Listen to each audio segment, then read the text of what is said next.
Ada suatu penyakit yang disebarkan oleh nyamuk, tapi ini bukan DB. Penyakit ini pun juga berisiko mematikan. Nah, di video ini kita akan bahas tentang malaria.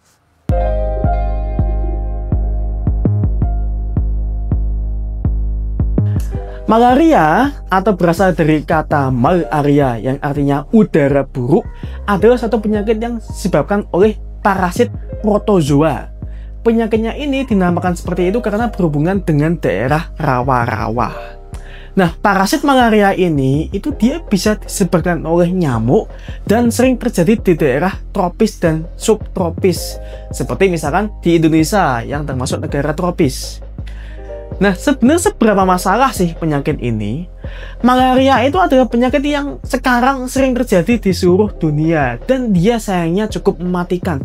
Di tahun 2019 ada 229 juta kasus malaria dari 87 negara yang endemis malaria. Di tahun yang sama ada 409.000 kematian dari malaria ini. Tapi 90% ini berasal dari Afrika.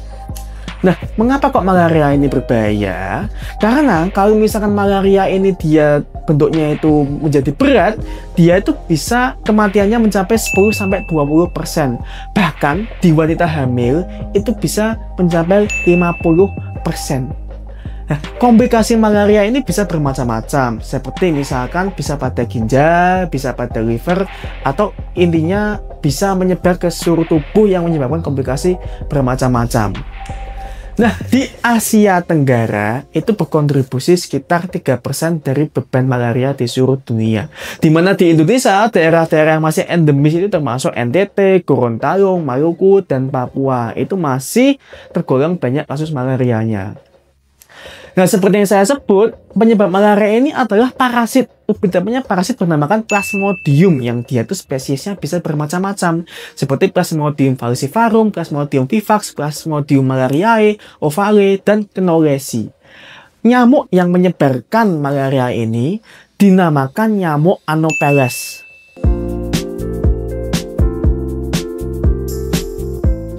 Jadi bagaimana sih proses terjadi malaria dalam tubuh kita ini?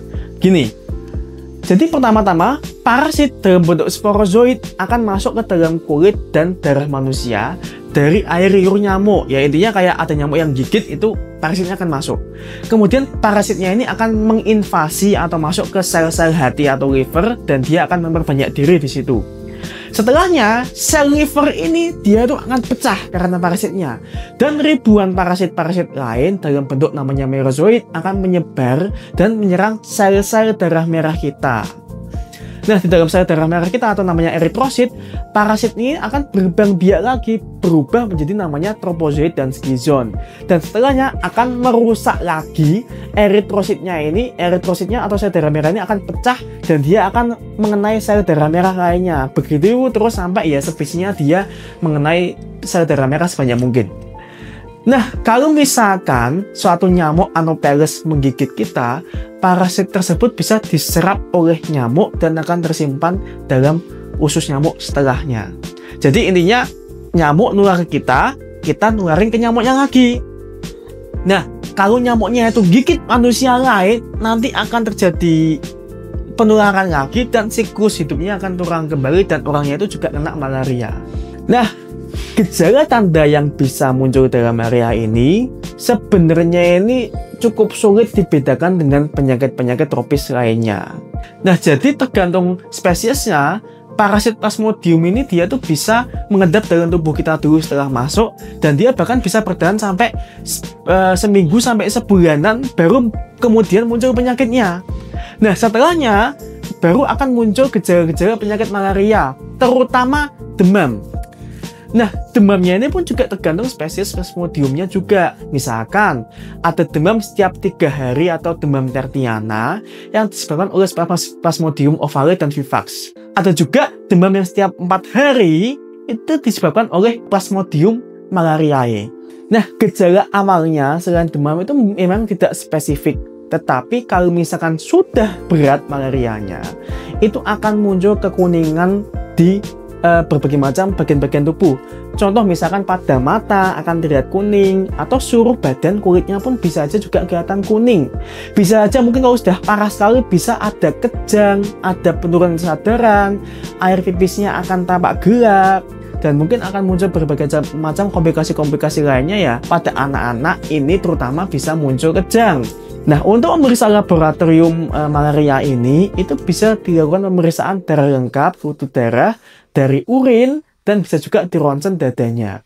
Tapi yang paling utama adalah dengan namanya pemeriksaan darah tebal dan tipis untuk mendeteksi parasitnya ini ada atau tidak dalam tubuh kita.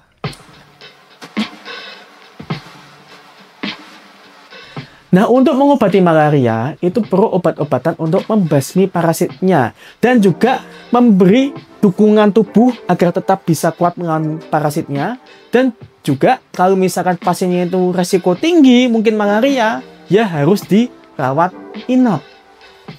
Setidaknya, pasien yang mendapatkan obat anti malaria itu dirawat inap 1 hari untuk memastikan pengobatannya sudah tepat dan juga untuk mengevaluasi bagaimana respon pengobatannya. Kalau misalkan pengobatannya itu sudah lengkap, maka gejalanya itu harapannya sudah teratasi. Tapi malaria itu pun setelah sembuh itu bisa aja kambuh.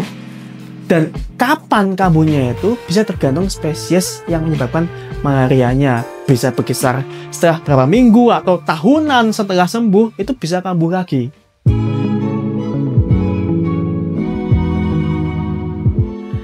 Nah, karena malaria ini endemis di beberapa daerah, maka pencegahannya itu kita itu bersiap-siap untuk orang yang mau pergi ke daerah-daerah endemis ini. Misalkan ada orang mau pergi ke daerah yang endemis malaria, maka harus berikan suatu profilaksis untuk mencegah terkena penyakit malaria ini. Misalkan saya mau ke Papua gitu, atau misalkan mau ke NTT, itu sebaiknya kita konsultasi dulu. Kemudian nanti apakah harus berikan obat untuk mencegah malaria atau tidak. Nah, walau demikian masih belum ada obat yang bisa 100% melindungi dari malaria. Sehingga jika misalkan berada di daerah endemis, sangat disarankan untuk mencoba melindungi diri dari nyamuk. Ya, misalkan mirip dengan 3M untuk melawan DB ya, itu bisa diterapkan.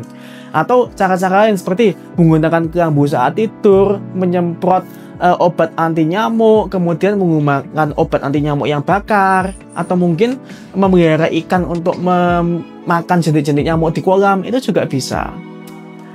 Nah, tapi kesimpulannya, malaria ini adalah penyakit yang masih sering di daerah-daerah endemis yang sayangnya juga termasuk Indonesia, di mana sayangnya kalau misalkan dia sudah parah, itu tingkat kematiannya cukup tinggi. Nah, salah satu kiat-kiat untuk mencegahnya itu adalah dengan cara memberantas nyamuk. Jadi, sebenarnya pemberantasan malaria ini bisa saja serupa dengan DB juga. Walaupun begitu, saya harap semua yang menonton video ini semuanya selalu sehat. Semoga saja lingkungannya terhindar dari nyamuk. Dan begitu saja yang bisa saya sampaikan tentang malaria. Jangan lupa subscribe jika ingin melihat saya membahas tentang penyakit-penyakit lainnya. Dan sampai jumpa di video berikutnya.